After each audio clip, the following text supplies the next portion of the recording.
रहा था, पीला, कमजोर और बार बार हलता हुआ। आयशा बिस्तर के किनारे बैठी थी, दोनों हाथों में सर थामे, और सामने रखे लकड़ी के छोटे से मेज पे गुड़िया रखी थी।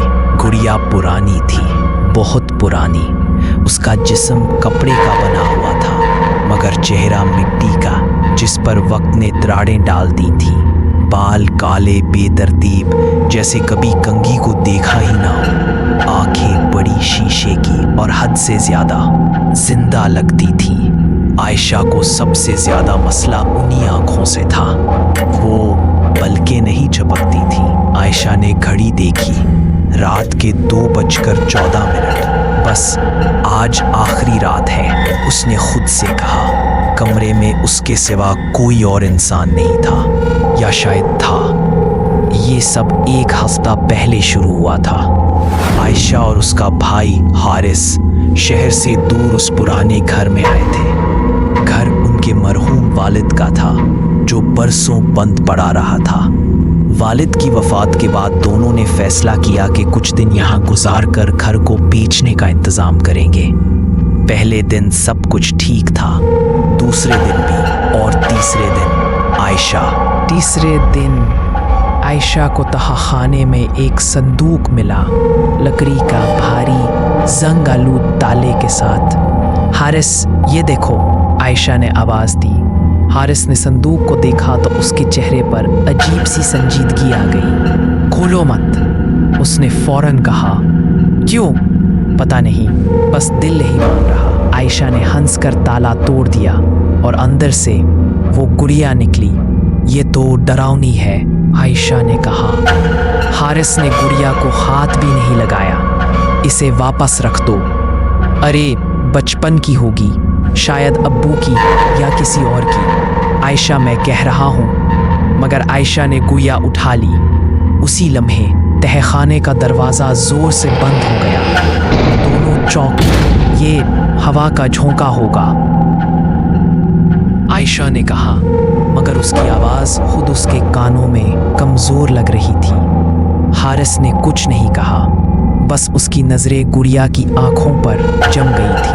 पहली रात आयशा ने गुड़िया को अपने कमरे में रख लिया।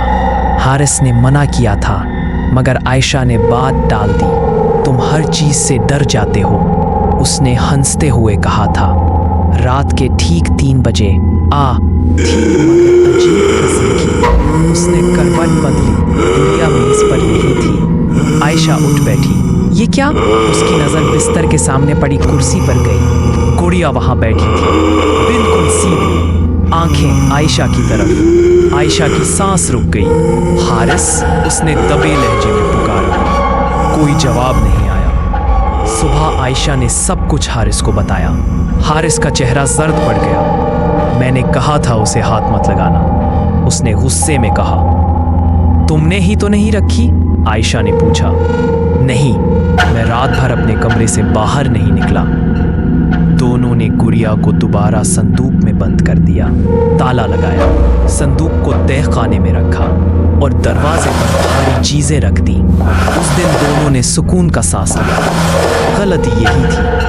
दूसरी रात हारिस को एहसास हुआ कि कोई उसे देख रहा है। आंख खुली तो कमरे के कोने में अंधेरा कुछ ज्यादा गहरा था। वो उठ बैठा और फिर उसने देखा, गुड़िया उसके बिस्तर के कदमों में बैठी थी। उसके कपड़ों पर मिट्टी थी, जैसे जमीन से निकली हो। हारिस चीख ना सकता। एक तरफ झुका और पहली बार उसके होंठ हिले। हमें ये घर छोड़ देना चाहिए, उसने कमजोर आवाज में कहा। आयशा ने उसकी आंखों में खौफ देखा। ठीक है, उसने फौरन कहा, आज ही। मगर जब वो तहखाने में गए, संदूक खाली था, ताला टूटा हुआ नहीं था, जैसे कभी लगा ही ना हो। उस रात बारिश हो रही थी, बिजली बार बार जा रही थी। आयशा और हारिस एक ही कमरे में थे। दरवाज़ा बंद होते ही कमरे में हंसी गूंजी, बच्चों जैसी, मधम टूटती हुई। आयशा ने कांपते हुए कहा, हारिस, वो यहाँ है ना? जवाब में गुड़िया बिस्तर के नीचे से रेंगती हुई निकली, मगर अब वो वैसी नहीं थी। उसकी आंखों में नमी थी, जैसे आंसू या जैसे जिंदा आंखें। ये क्या चाहती है? आयशा चीखी। गुड़िया आहिस्ता आहिस्ता खड़ी हुई और उसकी आवाज आई, बच्चों की आवाज नहीं, बूढ़ी, थकी हुई, भारी। मैं अकेली हूँ। कमरे की दीवारों पर साए हिलने लगे। मुझे छोड़ दिया गया था। हारिस के कानों से आयशा ने गुड़िया को उठाया। बस जो भी हो खत्म करो, वो चीखी। गुड़िया ने उसकी तरफ देखा। एक को रहना होगा, एक को मेरे साथ। आयशा की आंखों के सामने सब घूम गया। उसने हारिस को देखा। उसका भाई खून में लथपथ, सांस कमजोर। सुबह सूरज निकला। पड़ोसियों ने घर से किसी के रोने की आवाज सुनी। जब दरवाजा तोड़ा गया, घर में सिर्फ आयशा थी, अकेली, एक कोने में बैठी, हाथों में गुड़िया। वो हंस रही थी और गुड़िया खामोश थी। कई महीनों बाद उसी घर के बाहर एक बोर्ड लगा था, बराए फरोख्त। अंदर एक कमरे में एक नई गुड़िया रखी थी और उसके पास एक तस्वीर। आयशा की आंखें खुली, पलकें नहीं झपकती थीं।